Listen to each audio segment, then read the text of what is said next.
All right, so Kory and I just loaded up the van for the weekend. We're headed out. We got bikes, surfboards, dog, all our camping gear, and we figured it was time to show you the micro camper van fully loaded.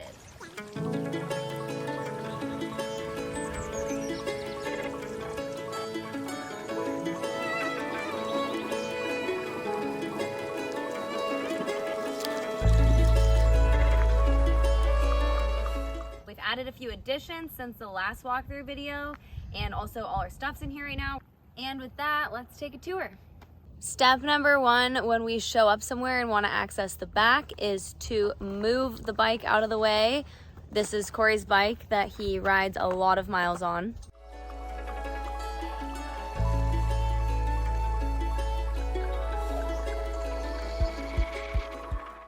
Kitchen pops out, super nice. Got a stand, cook. Zeus Coleman stove, 2-burner, propane in the back. Then we got a Guardian MSR water filter, which is super nice. This thing will filter like a puddle, essentially. We added onto the back is this awning, which we'll show you in a second, all set up.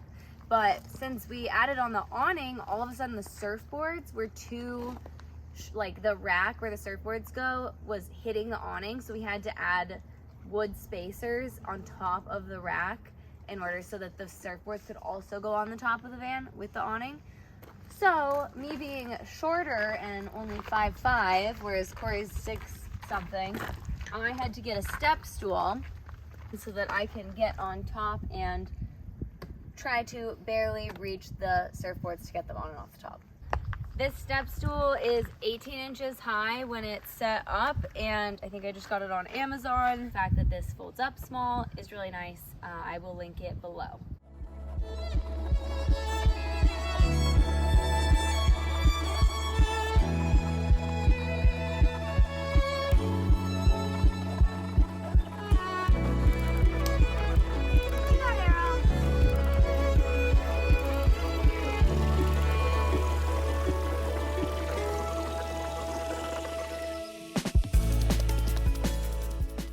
So since the awning's on the back, not on the side, we had to come up with sort of a creative solution to figure out how to mount it to the top of the van.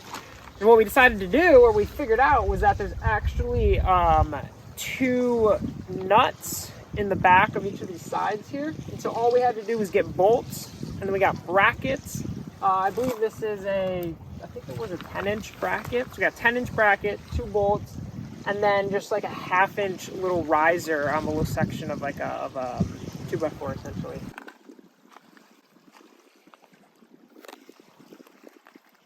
So the awning took about 2 minutes to set up just there. It's super nice. We can like adjust the height difference depending on the rain or if we don't want water coming out. And with these doors here as well, you can kind of make this nice little nook. We have the toolie here, and the toolie is really important to us to be able to get wetsuits, all sorts of miscellaneous items up top. Now let's just take a quick look inside with how the van looks all fully loaded. So first things first, when it's a little bit warm in here and we're parked, since we have Arrow, our dog, we usually put the fans up and turn them on to get some air circulation going. My one complaint about this Max Air fan after using it for a while is it's a little bit loud for sleeping.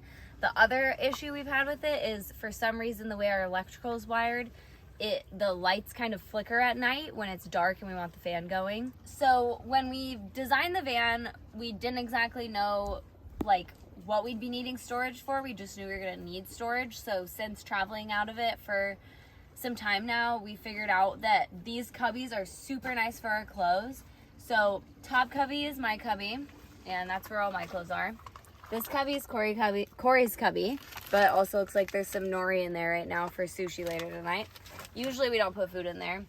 And then we have our trusty water jug back here, and all our food storage is pretty much down here, along with our kitchen supplies underneath the nice little desk, table, workspace we have. And then Arrow, our dog, gets this cubby right here. Then over here we have these drawers, which we've been putting electronics in, etc.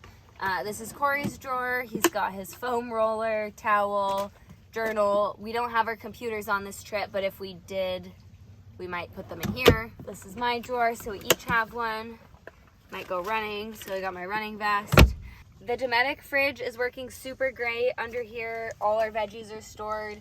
It doesn't fit a ton of food, but it's enough to fit a couple days worth, and it stays cold. We haven't had any problems with mold or anything yet, so yeah, going good.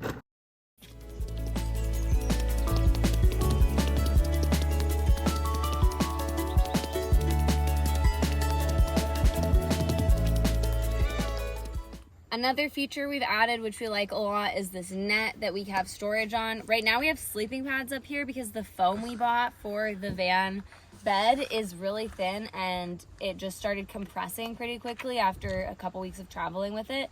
So now we blow up these sleeping pads at night, which is definitely not ideal. We are looking for another alternative for our bed. So if you have any recommendations, we are definitely looking for better foam.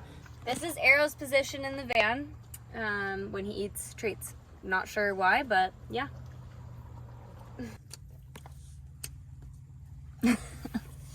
Good buddy. All right, so I call this the biggest little van because we have all three of us in here right now, hanging out, plenty of room for the most part, and yeah, it's nice. Yeah, it's really impressive how much stuff this van can actually fit. It fits all our essentials plus all our gear when we go out for weekend adventures. It definitely wouldn't be a good van to live out of full time, but we're gearing up to spend some more time in it this summer. We've never tried to take down the awning, just one of us before, so Kory is gonna see if it's possible to deassemble with one person. Stay tuned.